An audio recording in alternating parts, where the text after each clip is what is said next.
if you're a business owner selling shoes, there's something I want you to learn from Nike.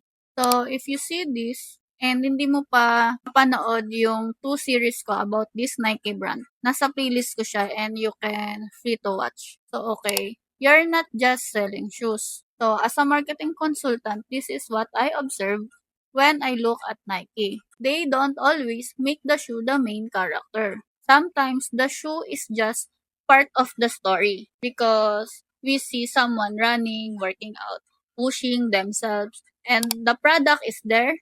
But what you're really watching is the person using the product to become something. And that's what actually caught my attention. Because if I look at this, Nike isn't only showing me what the shoe can do. They're showing me what I can do while wearing it.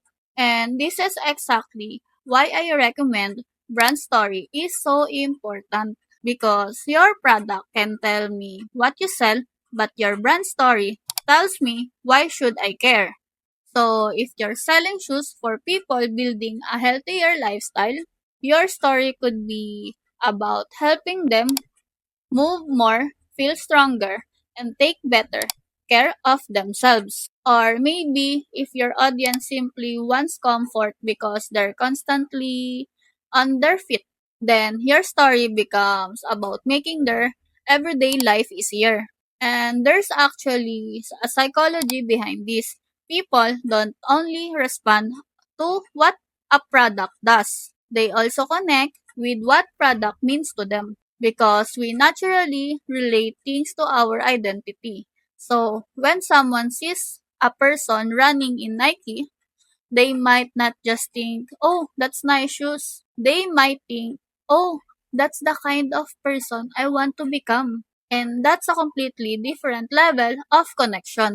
So, if you're building your own shoe brand, don't just ask, what are we selling? Ask, who are we helping? What do they want to feel, achieve, or dream? Because once you understand that, your product becomes part of a bigger story. So, okay, always remember this. Don't just sell the product. Give people a story they can see themselves in. Okay?